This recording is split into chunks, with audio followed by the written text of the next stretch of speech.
어떻게 갑자기 평화가 임한 것 같아요? 할렐루야. 그렇지 않았어요? 자, 한번 들어보세요, 그러면. 할렐루야. 개포 할렐루야. 판교 할렐루야. 옆에 할렐루야.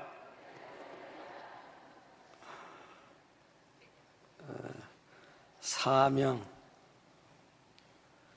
마태복음 16장 18, 19절을 보면은 예수님께서 이렇게 말씀하십니다. 내가 교회를 세운다. 예수님이 교회를 세우는 겁니다. 사람의 손발이 수고하지만 예수님이 세우는 겁니다. 물론 우리 교회도 그런 거고요. 왜 세웠느냐? 19절에 보면 내가 천국 열쇠를 준다. 천국의 열쇠를, 교회를 말씀하시고 나서 천국의 열쇠를 말씀하신 겁니다. 교회는 천국의 열쇠입니다.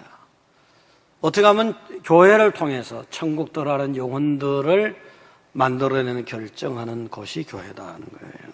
그래서 교회는 천국 들어갈 자를 길러내서 천국의 열매를 만드는 사명이다. 할렐루야. 사명이 중요합니다. 사명이 예를 들어 흔히 우리가 알고 있는 한석봉과 그 어머니, 한석봉과 그 어머니 아시죠? 어두운 밤에 글씨를 쓰는데 한석봉이는 글씨를 쓰고 한석봉의 어머니는 떡을 써는 겁니다. 이제 떡국 장사해가지고 아들을 공부시킨 거 아닙니까? 그래서 불을 끄고서는 이제 그렇게 했는데 나중에 불을 딱 켜고 보니까 한석봉이가 글씨 써놓은 건 완전히 지렁이가 기어가는 거예요. 세 발 네 발이 된 거고, 어머니가 떡국을 썰어놓은 건 완전히 일목요연하게 가지런한 겁니다. 사명감 없이 공부하거나 일을 하게 되면은 돈만 쓰고 시간만 쓰고 결과는 엉망되는 겁니다. 사명감 없이 일을 하거나 사업을 뭘 해도 그렇습니다. 사명감을 가지고 일을 하게 되면은 결과가 보기 좋습니다. 여러분 사명감으로 살아가시기 바랍니다. 할렐루야. 사명감으로요. 교회도 분명히 사명감이 있습니다. 교회도 하나님이 감격할 만한 사명감으로 행해야 됩니다. 그래야 그 교회가 아름답고 멋있는 거죠. 자, 사명감에 대해서 다시요. 군인이 만약에 사명감을 잊어버린다면 총구의 방향이 어디로 갑니까? 동료한테 갈 수도 있잖아요. 양이 사명감을 잃어버리면 뭐가 돼요? 가라지가 될 수도 있는 거고요. 목자가 사명감을 잃어버리면 뭐가 돼요? 사꾼이 될 수도 있는 거고요. 사명감이 있느냐 없느냐 이렇게 중요한 겁니다. 우리 충성교회는 사명감이 불타는 교회입니다. 할렐루야. 또 충성교회의 전체 모임의 공동체로서 충성교회, 그리고 여러분 각자가 또 하나의 교회가 있는 거예요. 여러분 심령 속에. 그럼 여러분 각자도 하나님이 기뻐하는 사명에 불타는 여러분 성도 되시기 바랍니다. 약해요. 여러분 각자도 사명에 불타는 성도 되시기 바랍니다. 꼭 2번 시켜야지 이렇게 제대로 나옵니까? 2번 시켜도 제대로 안 나온 사람은 정말 이 점 구제불능이야. 자, 사명감에 불타는 교회인데요. 교회적인 사명 2가지만 오늘 하겠습니다. 첫째는 복음을 전파하는 것이다. 복음을 전파해야 된다. 예수님께서 30세가 되고 나니까 나사렛에서 목수하던 걸 딱 간두시고 공적인 생애로 전환이 됩니다.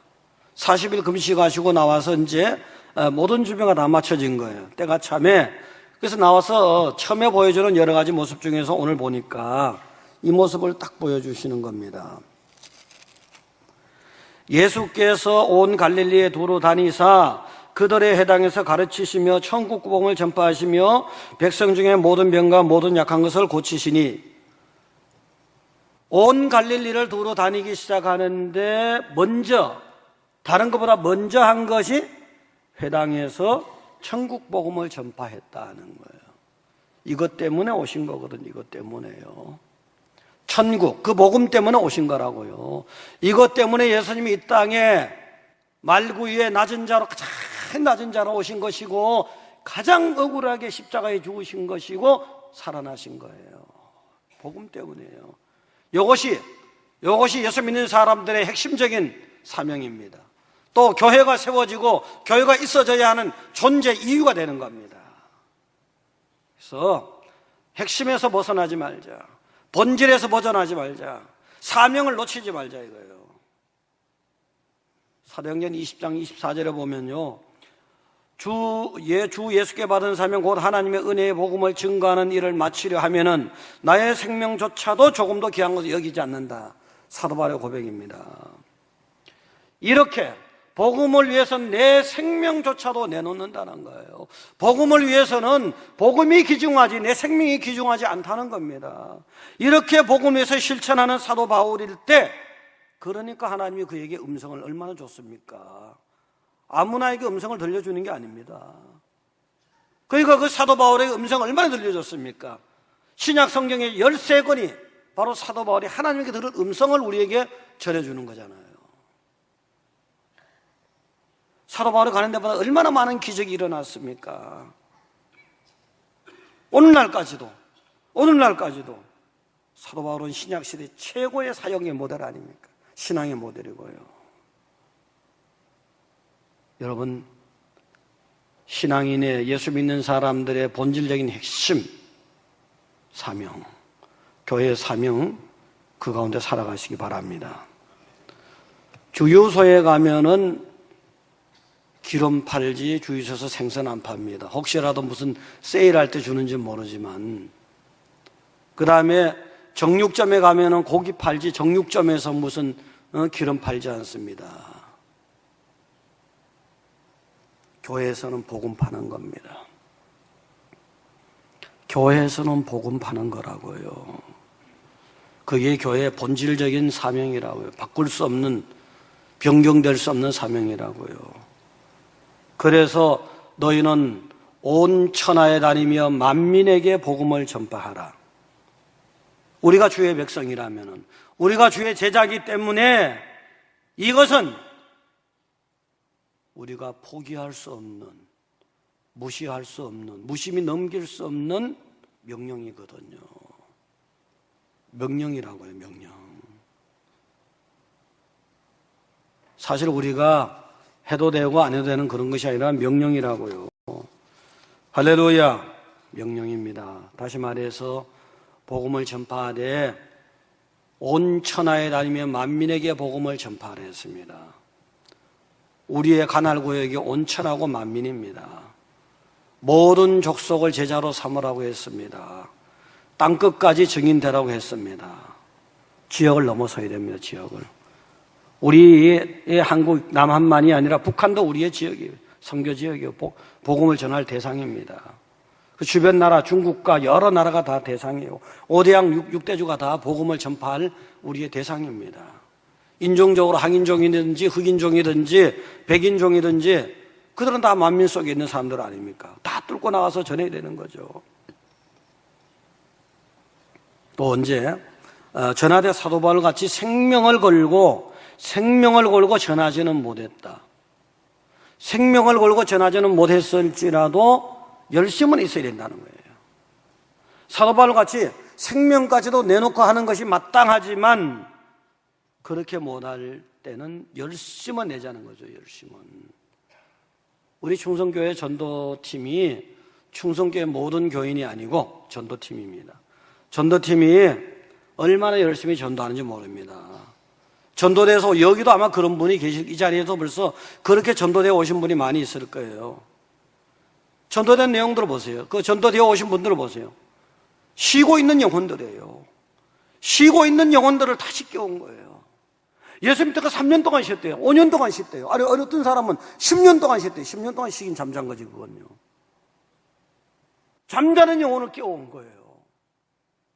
막 추운 겨울에도 영하 16도에 전도하는 거 보고, 더운 여름에도 전도하는 거 보고 감동이 돼서, 저것인데 내가 뭘 했느냐. 그걸 어떤 사람 중에는요, 전도하는 것만 보고 교회 가겠다는 사람도 있더라고요. 저렇게 전도를 열심히 하는데 전도하는 사람 말을 붙이기 전에 교회 가겠다고 하는 사람, 그건 솔직히 빨리 자수한 거죠. 그런 사람이 복 있는 사람이, 할렐루야. 그런 분이 여기도 있어요. 사실은 방황하는 사람들이 얼마나 많은지 몰라요. 우리 교회에서 방황의 종지부 팍 찍어버린 거 아닙니까? 할렐루야. 자꾸 방황하면 뭡니까? 피곤하기만 하지. 방황하면 피곤하기만 합니다. 목적 없으니까 방황하잖아요. 일 갔다 저리 갔다 방황하니까, 방황하고 움직이면 목표가 있어야지. 그냥 가도만 피곤하지도 않고. 그런데 방황하니까 피곤한 거라고요. 피곤의 종지부 딱 찍어버리는 거예요. 아직도 암흑 속에서, 영적인 암흑 속에서 사단의 종로로 타는 백성들이 얼마나 많은지 몰라요. 언제 단기 선교통을 가게 되면 감동이 됩니다. 정말. 어떤 사람은 단기 선교 갈 때 따라가는데 그 중에는 그냥 여행 가듯이 가는 사람도 있어요. 사실은. 근데 따라갔는데 결과는 달라지는 거예요. 그냥 여행 가듯이 따라갔는데 가서 보니까 이건 보통 일이 아니거든. 하나님이 은혜를 주시는데 얼마나 감격이 쏟아지는지 몰라요. 네? 그 사람들이 말이죠. 그 사람들이 누군가 사탕 하나 받으려고 말이지, 색깔 물감 칠한 무슨 주스 하나 받으려고, 빵 한 조각 받으려고 아침 8시부터 낮 12시까지 서 있는 거예요. 그거 하나 받고 얼마나 감사하고 기뻐하냐면, 그거 보더니 야, 정말 내가 이제는 돈 벌어야 할 이유를 알았구나. 서로 기뻐하고 감사하는 거예요. 어떤 사람은요, 그 현지에 갔을 때 왜 이제야 왔냐고, 이렇게 좋은 복음을 예수를 왜 이제 데리고 왔냐 이거예요. 그런 사람도 있더라고요.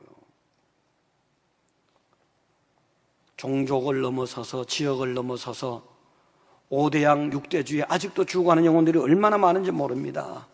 그것이 다 우리가 전도해야 할 대상이고 구원해야 될 대상인 것을 믿으시기 바랍니다. 그들이 만민 중에 있기 때문에, 그들이 온천하 밑에 있기 때문에요. 자, 적극적으로 전도해야 되는 이유 중에서 보면은 아직도 예수 모르는 사람 많아요. 예수를 믿다가 안티가 됐다든가 조롱하는 사람이 됐다든가 제대로 예수 몰라서 그런 거죠. 예수를 제대로 확실히 알지 못하고 변죽만 올리다 나가버린 사람이, 그런 사람들은요. 그런 사람을 포함해서 아직도 예수를 모르는 사람이 너무 많아요. 사실은 전도의 발걸음을 한 번도 만나지 못한 사람도 있고요. 지금도 가까운 데서 먼 데서 죽어가는 영혼들이 얼마나 많은지 몰라요. 한 15년 전인가 이런 일이 있었어요. 남태평양의 어느 섬에서 일본 태평양 전쟁 때 일본 폐잔병이 동물 속에 갇혀있다가 발견된 적이 있잖아요. 이 사람은 종전이 된지 모르고 있는 거예요. 미국과 일본이 평화롭게 살고 있는지 모르고 있는 거예요. 자기는 딴에는 숨어 있는 거예요. 자기는 한군의 군사기 때문에 절대로 항복할 수 없다고 숨어 있는 거예요. 이미 항제는 다 죽어버렸는데, 자기 나라 군대들은 다 괴멸돼 버렸는데, 전쟁은 끝나버렸는데, 완전히 50년 동안을 그렇게 숨어 살아보세요. 사람이 50년 동안 숨어 산 사람 상상을 해보세요. 완전히 동물이죠. 어쩌면 동물도 아니고 사람도 아니고 원숭이도 아니고 고릴라도 아니고 이상한 거 아닙니까? 이상한 동물인 줄 알고서 딱 잡아보니까 이거는 알고 보니까 사람인 거예요. 50년 전에 전쟁이 끝났는데요. 얼마나 억울한 인생을 살았습니까? 이 사람은 50년 동안에 얼마든지 가져가고 행복하게 살 수 있었는데 얼마나 억울하게 살았습니까? 바로 이런 일 때문에 적극적으로 찾아 나서야 됩니다. 바로 이런 일 때문에 적극적으로 찾아 나서야 되는 거예요. 오늘 지금 이 시간에도 사탄의 밀림 속에 갇혀가지고 자기가 죽을 백성으로 죽어가는지도 모르고 살아가는 거예요. 예수 믿으면 얼마나 좋은지, 예수 믿으면 생명의 백성이 된다는 이 사실을 모르는 채 어둠에 쌓여가지고 생명이 죽어가는지도 모르는 채 세월을 보내는 사람들이 있거든요. 우리가 나서서 그 사람들을 구해야 됩니다. 그것이 우리의 교회의 사명인 것을 믿으시기 바랍니다. 할렐루야. 두 번째는요, 교회는 가르치고 고치는 거예요. 오늘 보시면은 그들의 23절에요. 그들의 해당해서 가르치시며 가르치시는 거예요.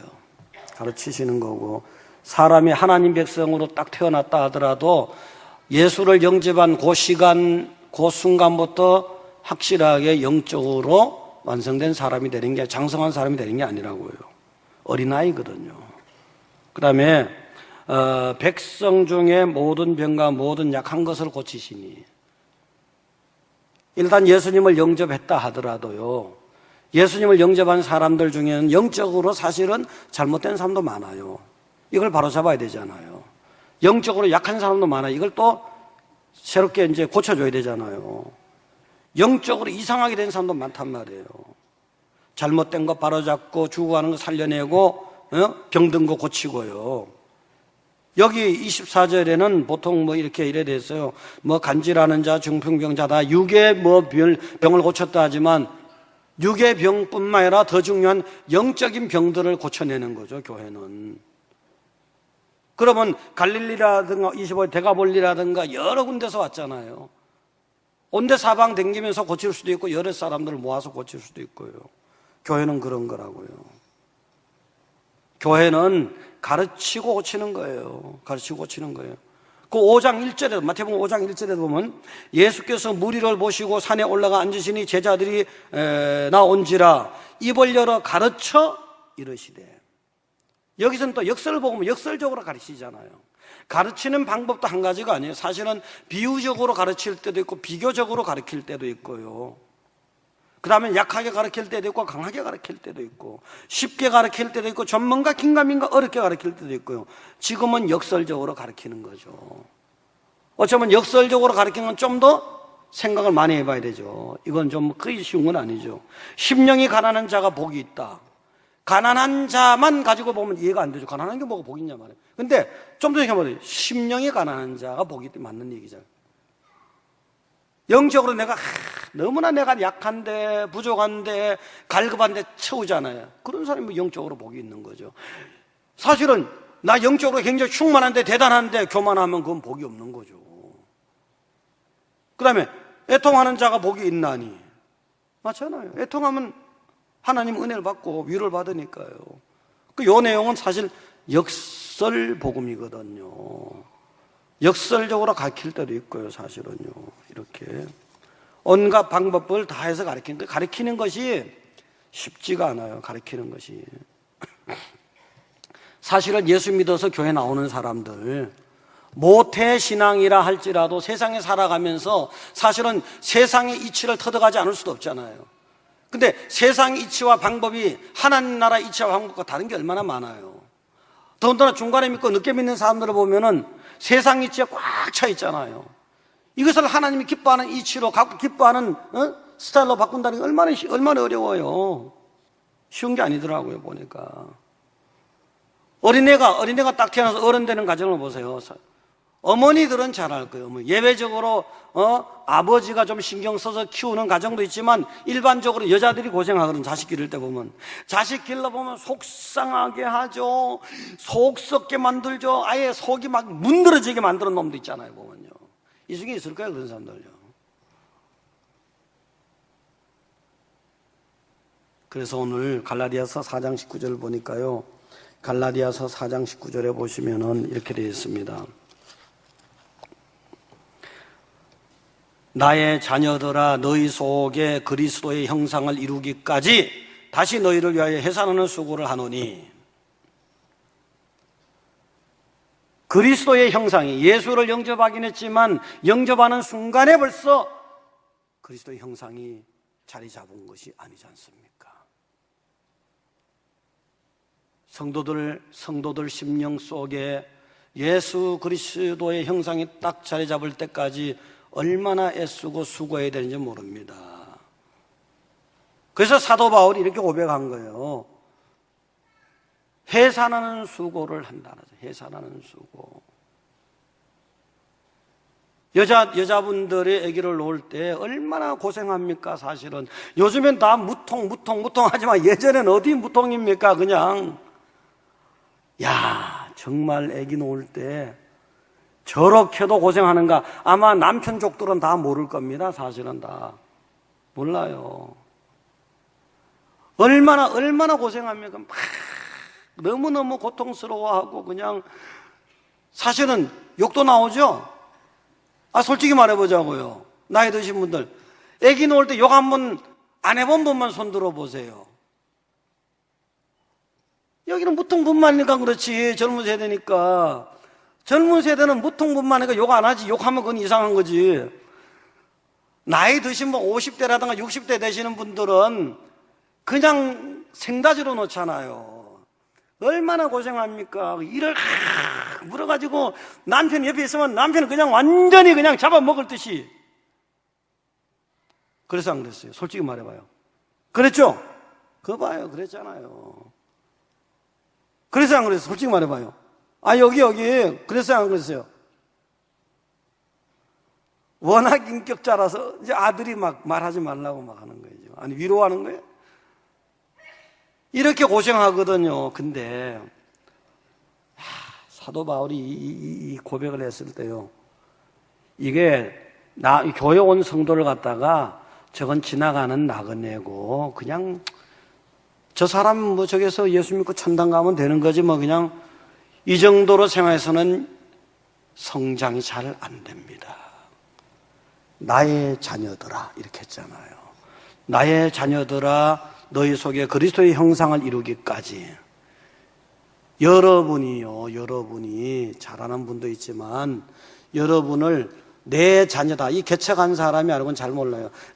저 사람은 내 자녀다, 이 심정이 안 들어가면은 양육이 안 돼요. 사실은요, 제대로.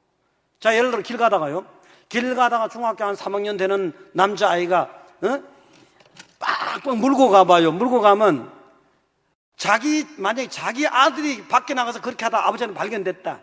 이놈의 자식이 요거 완전히 니아가 나고 이 끊고 완전히 이런 식으로 나간다고요. 근데 그게 남의 집 자녀, 다른 집 자녀다 그러면 아이고, 네 집 자식인지 꼴 좋다. 이 정도라고요. 달라요, 이게. 다르다고요. 그러니까 나의 자녀다 해야지 해산하는 고통도 감내가 되는 거라고요. 예수님의 형상이, 하나님 나라의 이치가 여기 박혀야지 예수님의 형상이 나오는데 그게 쉽게 되겠습니까? 안 되더라고요. 보니까 열받는 거 많죠. 20절에 보면, 갈라디아서 4장 20절에 보면은 내가 이제라도 너희와 함께 있어 내 언성을 높이려 하면 너희에 대하여 의혹이 있습니다. 너희들이 바르지 않은 게 있다는 거예요. 바르지 않은 게. 그래서 보면 막 언성이라도 높이고 싶은데 이거요, 산 꼭대기에서 누가 뭐랍니까? 실제로 양들을 딱 앞에 놓고 나면은 양들이 성장해야 되는데 양들을 볼 때는 열받는 때가 한두 번이 아니에요. 사실은요. 이 해산하는 수고와 열받는 것 때문에 예수님은 열받아 죽으신 거잖아요. 사도 바울은 이렇게 해산하는 고통이라고 표현한 거고요. 나도 좌절된 적이 많아요. 또 하나님을 보고 또 기도하고 새 힘을 얻지만 낙담이 되는 거예요. 저 사람 변하지 않아. 아주 진절이가 나 어떤 면에서는. 어떻게 사람이 그렇게 변하지 않느냐. 이게 잘 안 변하죠. 사람이. 세상에 보세요. 교회 나오는 사람 처음에 나올 때 보세요. 처음에 나올 때 망나니 같은 사람도 교회 오잖아요. 세상에 악독한 사람도 오잖아요. 그 다음에 세상에서 지질이 못난 사람도 오잖아요. 세상적인 의미에서 볼 때 온갖 죄인도 다 오는 거잖아요. 그거 그대로 놔두면 교회가 뭐가 돼요? 난장판 되는 거죠. 그대로 놔두면 교회가 난장판 되는 거잖아요. 이걸 바꿔놔야 되니까, 이걸 고상하게 바꿔놔야 되니까, 이것을 예수님이 기뻐하는 쪽으로 바꿔놔야 되니까 이게 쉽게 안 된다는 거예요. 이 난장판, 그대로 놔두면 난장판이에요. 이걸 갖다가 천국의 모습 비슷하게 만들어놔야 되니까 이게 쉬운 게 아니라고요. 그러니까 지금 해산하는 고통을 감내한다는 거잖아요. 내 자식을 키우듯이 해야지 키워지는 거지. 남의 자식 같아, 에이, 뭐 잘된 거 못되면 그만이지, 뭐. 지가 못해서 천국 못 가면 그만이지. 이렇게 돼갖고는 이게 바꿔지지가 않더라고요. 3살 버릇이 8까지 가잖아요. 3살 버릇이. 어릴 때 이미 뭐 유전자라도 어릴 때 벌써 습관이 체질이 형성되고 어떻게 바꾸냐고. 잘 안 돼요. 어떤 사람은 뭐 완전히 고집 센 사람, 어떤 사람은 철학이 센 사람, 어떤 사람은 이런 사상 저런 사상, 별 사람 다 있잖아요. 그러니까 예수님이 죽은 거예요. 그러니까 해서 안 하는 고통이라고 말하는 것이고요. 잘하세요. 할렐루야. 잘하시라고요. 어느 선교사가 아프리카 선교를 갔습니다. 그래서 그 잘못하고 식인종에 잡혔어요. 식인종 추장한테 끌려갔는데 딱 선교사가 추장을 보니까 이 추장이 미국에서 함께 신학을 공부한 동기예요. 깜짝 놀라가지고, 이보게 나 기억하지 못하는 거 나야.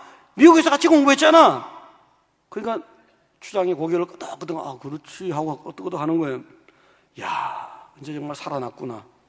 그래가지고 선교사님이 자네는 신학까지 했으니까 이제 사람을 잡아먹지 않을 거 아니야.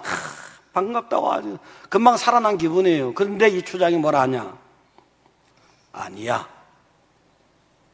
그 대신 사람을 잡아먹기 대신에 먼저 기도는 한다. 이야, 신학까지 한 사람이 이 정도 바뀐 거예요. 네? 이 사람 바뀌는 게 얼마나 어려운 겁니까? 사람 바뀌는 게 어려워요. 나이가 드신 분은 알아요. 저도 나이가 50살이 넘기 전에 이걸 잘 몰랐어요. 막 주입하고 하면 되는 줄 알았어요. 아니더라고 보니까 어느 날 보니까 여전히 그 모습이야. 3살 버릇 그대로, 7살 버릇 그대로, 10살 버릇 그대로, 20살 때 버릇 그대로 있더라고요. 근데 이제 이게 그 버릇 바뀌지 않은 것만 바라보면 정말 목회 재미가 없죠. 근데 때로는 있잖아요. 이런 때도 있어요. 농부가 이제 가을 들녘에 나가서 벌판을 바라보면 그렇게 벼가 익은 거 있잖아요. 황금 물결. 너무 기분 좋잖아요. 너무 기분 좋죠. 그거 바라봐야 되거든요.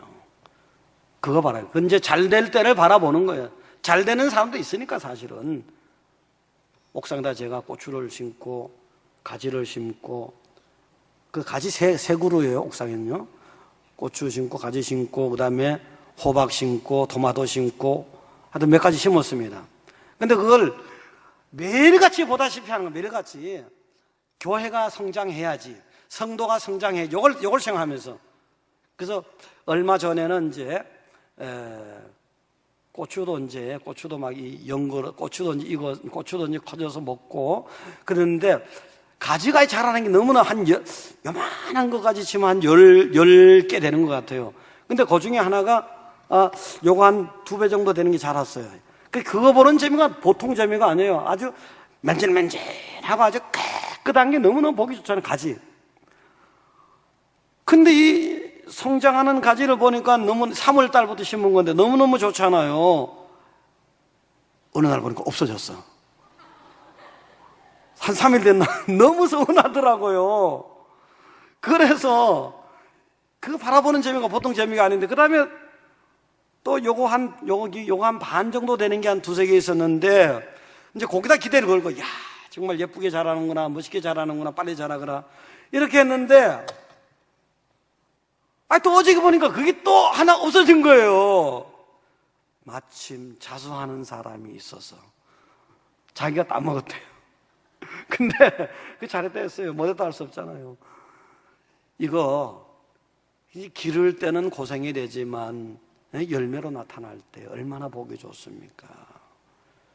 성도를 바라볼 때 성도가 변하지 않고 10년 전이나 20년 전이나 지금이나 변함이 없을, 나쁜 쪽으로 혹은 성장하지 않은 쪽으로 변함이 없을 땐 정말 벽을 만난 기분이죠. 근데 그 중에는 보면요, 정말 누런 황금 들판을 바라보는 것 같고 열매가 아주 예쁘게 아름답게 열려있는 그런 걸 바라보는 것 같을 때 너무너무 기분이 좋거든요. 양육하는 것이 힘들지라도 예수님이 다시 오는 그날까지 우리는 해야 되는 겁니다. 우리의 사명이니까. 주의 제자라고 하는 정도까지 됐다면은 그 사람들은 그런 사명이 있는 겁니다. 구역에서든 교회에서든 또 목회자는 말할 것도 없고요. 여러분 하여튼 예수님이 다시 오는 그날 어느 순간이 될지 모르지만 이 사명 절대로 놓치면 안 됩니다. 할렐루야. 첫째는 복음의 전파. 휴가를 가든지 시골 가든지 뭐 대천을 가든지 강릉을 가든지 해외 어디 가든지 요거 여러분 가방 속에 꼭 넣고 가야 됩니다. 다른 거는 칫솔은 빠뜨리고 가도 복음은 이거 가방 속에 넣고 가셔야 되는 겁니다. 그 다음에 저와 여러분은 먼저 믿는 자들은 양육자입니다.